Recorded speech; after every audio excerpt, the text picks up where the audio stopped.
Aujourd'hui, dans cette vidéo, je vais te partager comment obtenir Arbeitslosengeld en Allemagne. On parle de Arbeitslosengeld.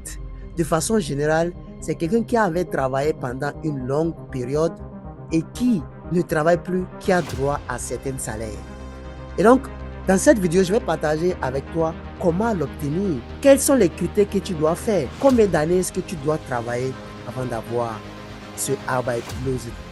Si tu vis en Allemagne et que tu veux savoir, moi j'ai un frère tout récemment qui m'a demandé, qui ne savait même pas et qui a vraiment eu des problèmes parce que son travail s'est arrêté et qu'il n'a pas eu de paiement. Vous voyez? Et donc, reste bien et bien jusqu'à la fin de cette vidéo pour tout comprendre, car je vais tout expliquer de A à Z.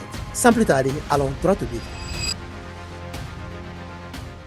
Si tu découvres ma chaîne pour une première fois, abonne-toi à ma chaîne, active la cloche de notification pour ne pas manquer mes prochaines vidéos. Et parce que ici, sur cette chaîne, je te partage des astuces de développement personnel de mes 11 années d'expérience en Europe et plus précisément en Allemagne. Et aussi, je te parle d'investissement parce que j'ai eu à investir plus de 13 millions de francs CFA ces 2 dernières années en Afrique. Je te donne aussi des opportunités de voyage. J'ai même un groupe WhatsApp dédié à toute personne qui veut voyager de l'Afrique vers l'Europe.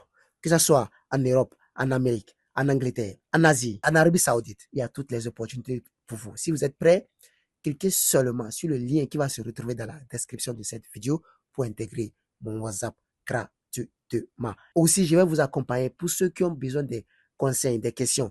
Je vais vous aider. Alors, qu'est-ce que Arbeitslosengeld d'abord? Arbeitslosengeld en Allemagne, c'est un salaire qu'on te paye quand tu ne travailles plus. Mais avant qu'on ne te paye ça, il faut que tu aies travaillé pendant une longue période. Et cette période date de 2 ans seulement. Si tu as travaillé pendant 2 ans sans arrêt, tu as droit à Arbeitslosengeld. Comment est-ce que tu peux avoir cette Arbeitslosengeld après ces 2 années? Écoutez bien parce que beaucoup de personnes vivent en Allemagne ici et qui ne savent pas qu'ils ont la chance d'obtenir ça et qui ne savent même pas quels sont les critères qu'il faut avoir d'abord avant de l'obtenir. Ils pensent seulement que quand tu ne travailles plus, soit on te paye l'argent du social, soit tu as cet argent-là. Alors que c'est faux. Écoutez bien, je vais vous expliquer de A à Z. Et d'ailleurs, même partage cette vidéo à quelqu'un qui vit en Allemagne, qui travaille déjà, ou quelqu'un qui envisage de travailler, qui ne connaît pas encore ces vérités-là. C'est très important parce que j'ai un frère tout récemment qui a eu ces problèmes-là. Et donc, je ne veux pas que tout le monde ait ce genre de problème-là, vivant en Allemagne ou qui veulent venir vivre en Allemagne. C'est pourquoi je vous parle de ça. Donc, partage la vidéo. Tu as droit, mais ça ne veut pas dire qu'on peut te le donner comme ça.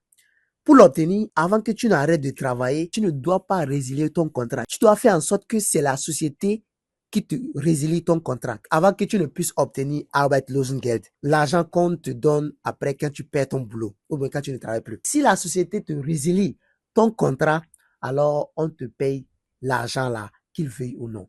Mais attention, si tu résilies ton contrat toi-même, tu vas passer plus de 3 mois sans qu'on ne te paye cet argent-là. Parce qu'ils se disent que tu as résilié ton contrat parce que tu es un paresseux ou parce que tu veux rester à la maison ou juste parce que tu veux profiter de l'argent que tu as. Et d'ailleurs, pourquoi est-ce qu'ils doivent te payer cet argent-là? Quand tu es en train de travailler, les taxes que tu payes, ça fait partie de cet argent-là. Il y a plusieurs taxes qui sont relevées dans ton argent et donc, c'est pourquoi après quand tu perds ton boulot, on va te payer. Raison pour laquelle, désormais, si vous voulez résilier votre contrat, ne résiliez pas vous-même. Faites en sorte que c'est la société qui vous résilie votre contrat. Vous voyez comment est-ce que c'est facile? Beaucoup de personnes vivent ici en Allemagne et ne savent pas qu'ils doivent faire ça pour obtenir cet argent-là. Alors, nous sommes plutôt à la fin de cette vidéo. Si cette vidéo t'a plu, merci de me donner un pouce bleu et aussi partage cette vidéo à quelqu'un qui aimerait savoir comment obtenir son Arbeitslosengeld. Pour l'obtenir, tu fais la demande à Job Center ou à Agentur für Arbeit. Quand tu fais la demande à Job Center, on te paye l'argent normal de quelqu'un qui ne travaille pas. Mais quand tu fais la demande à Agentur für Arbeit, on te paye l'argent de Arbeitslosengeld. Cette démarche, quand tu ne le fais pas, tu vas rester pendant 6 mois qu'on ne te paye pas. Je dis bien 6 mois. Et tu es obligé alors d'aller te retrouver un autre boulot. Et donc, il faut commencer les démarches plus tôt possible. Si tu sais que tu vas arrêter le travail, commence cette démarche-là le plus rapidement possible. Alors, partage la vidéo à quelqu'un qui aimerait savoir comment obtenir ces avantages-là, surtout en Allemagne. Pour finir, c'était Samy. Écris ton histoire, car c'est toi seul qui détiens le stylo. À bon entendeur. Peace. Portez-vous bien. Ciao.